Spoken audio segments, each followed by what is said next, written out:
Hubert, and I appreciate you being here. So today I'm going to talk about successful people are detail oriented. So yes, we're still in the series about what we can learn from highly successful people because success leaves clues.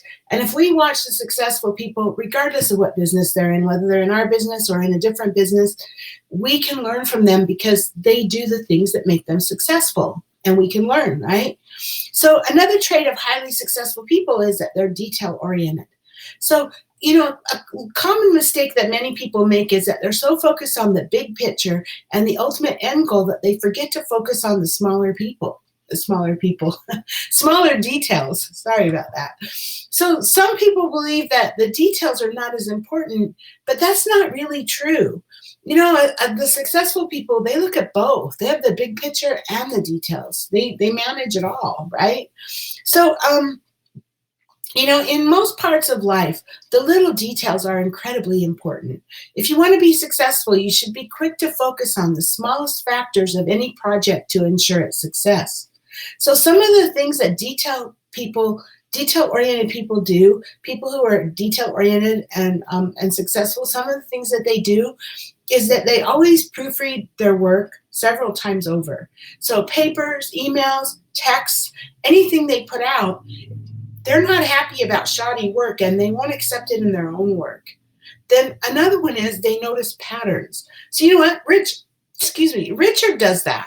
Richard, he's amazing at that. He notices things that nobody else does. So when detail-oriented people simultaneously look at the big picture and its details, they can recognize patterns and then they can connect little things. That it's amazing how they do that. Scientists do that. But so for Richard, one of the things that is just amazing to me, what he notices is like back when we lived in California, we used to put Avon brochures on doorsteps. We'd pick like 350 houses, and we'd pick up. Richard would put brochures on the doorsteps of those 300 houses or so. And we do that every campaign for 7 campaigns. That's how we grew our business. And then after 7 campaigns, we just moved to the next 300 houses, right? And Richard became really good at noticing patterns about who would order from us and who wouldn't. So one thing he used to tell me, I used to laugh at him, but you know what? He was right all the time. Hi, Karen. Good to see you. So one thing he used to tell me is, when you have a subdivision and you have a road that goes straight and then another road comes into it, it's like a T. So it doesn't go through. You can turn left or right, but you can't go through because there's houses there. That house on the T would, without fail, become a customer. That he just knew. I mean, he got to the point where he could just put the books on the doorsteps of the people that would become customers. I know, pretty weird, huh? But that house on that T would become a customer.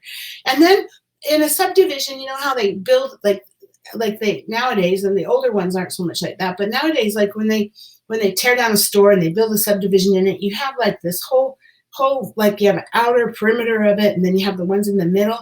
Well, it's the houses around the outer perimeter that are going to become customers. The ones in the middle, generally not. And I don't know, I don't know if people buy houses based on, well, they want to be in the middle of the subdivision because they want to be cocooned, or they're more on the outside, they're more open. I don't know, but Richard would tell me that all the time. The people on the outside would order, and yes, they would. It's just kind of how it is, right? So he just amazes me that way. And so gosh, he comes up with stuff all the time. He'll tell me, oh, look at this pattern. Oh, it's happened 6 times this way. It's going to be this way now. It just amazes me. So, another thing, like an example of that though, is if you drive through a new neighborhood and you're looking for a house or a church or whatever, a destination that you're going to, you might be more focused on exactly where you're going, right? But if you go back through that neighborhood a few more times, taking different streets, learning different routes, and that's something Richard does. I typically don't. I go the same way every time, right? But if you started to do that, you would start to recognize how the streets were planned. Maybe the area is designed into perfect blocks, or maybe it's a swirling yet a pattern collection of cul-de-sacs, right? So you start to notice those details. And if you're aware of details, if you're the type of person that's aware of details, you'll start to notice those and you'll start to notice patterns. And it's a great skill to have because, if you want to develop this skill, you definitely want to put some effort into being constantly aware of your surroundings and making a mental checklist of things that you find interesting or out of the ordinary, because you never know when 2 and 2 might come together and produce 4 in your mind. Right? After all, that's exactly how scientists have breakthroughs.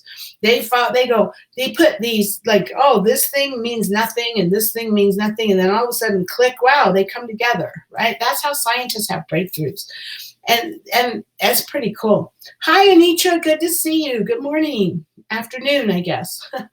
So successful people have the ability to match and remember faces and voices easily. Me, not so much, right? I struggle with this one. In fact, I take notes on every interaction with everyone to try to be better at even remembering what we talked about, But watch the very successful people.